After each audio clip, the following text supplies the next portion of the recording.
Praise the lord, హల్లెలూయా. ప్రతి ఉదయం వేకువనే లేచి దేవుని వాగ్దానంలో వినుచున్న మీ అందరికీ నా హృదయపూర్వక వందనములు తెలియజేయుచున్నాను.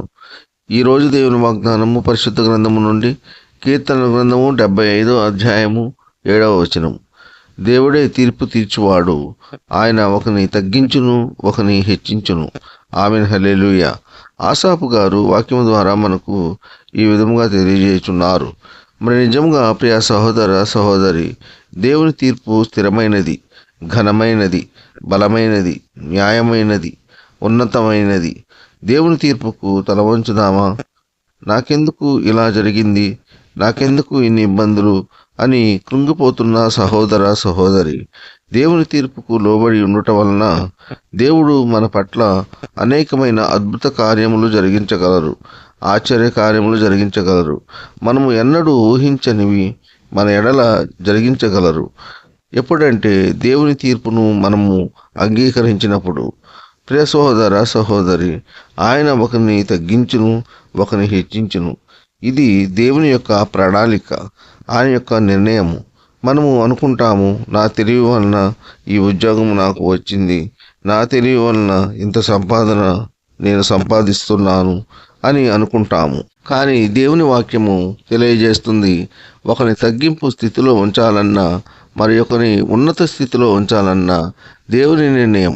ఇది దేవుని చేతిలో ఉన్నది, దేవుని యొక్క ప్రణాళిక. కావున ప్రియ సహోదర సహోదరి, నా స్థితి ఎప్పుడు ఇలానే ఉంటుందా, నా స్థితి ఎప్పుడు మారుతుంది అని దిగులు చెందవద్దు, కృంగిపోవద్దు. అది దేవుని చేతిలో ఉన్నది. ఆయన ఆకాశ వాకిళ్ళు విప్పి పట్టజాలనంత విస్తారమైన దీవెనలతో సమృద్ధితో తృప్తిపరచగలరు.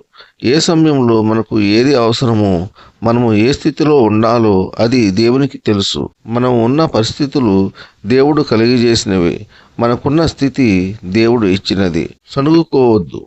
దేవుడు మనకిచ్చిన స్థితిని సంతోషముతో అనుభవించుదాం.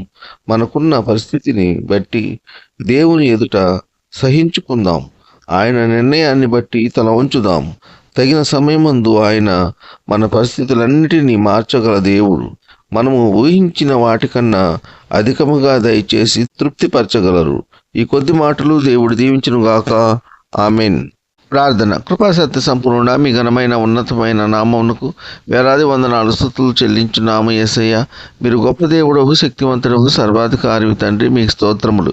ఈ వేకువనే లేచి ఎందరైతే మీ యొక్క వాక్యమును విని అంగీకరించి ఉన్నారో అటువంటి వారిని అందరినీ దీవించండి, ఆశీర్వదించండి. ఎందరైతే మీ యొక్క వాక్యమును వినక లోకం తట్టు పాపం తట్టు తిరిగి ఉన్నారో అటువంటి వారందరూ మీ యొక్క వాక్యమును విని మారుమనసు పొంది మిమ్మల్ని స్తుతించి ఆరాధించే కృప దయచేయండి.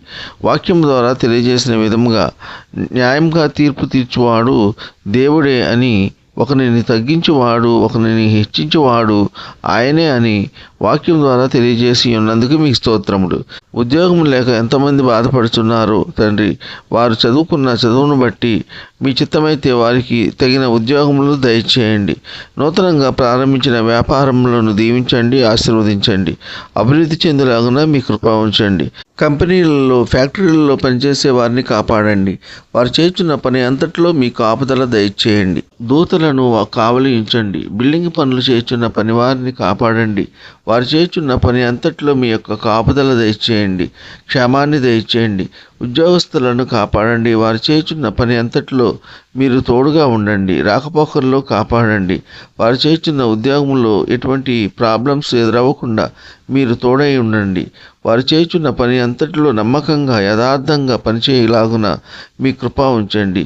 వ్యాధిగ్రస్తులను స్వస్థపరచండి, బాగు చేయండి. గాయపడిన వారి గాయములను స్వస్థపరచండి, బాగు చేయండి. ఉద్యోగముల నిమిత్తము, వ్యాపారముల నిమిత్తము, ఉపాధి నిమిత్తము, చదువుల నిమిత్తము ఇతర దేశములు వెళ్ళిన మీ ప్రియ బిడ్డలందరికీ మీ యొక్క దూతలు కావలి ఉంచండి. అక్కడ ఉన్న పరిస్థితుల వలన ఎటువంటి ఆటంకములు జరగకుండా మీ కృప ఉంచండి. వారిలో ఉన్న దిగులు తీసివేయండి.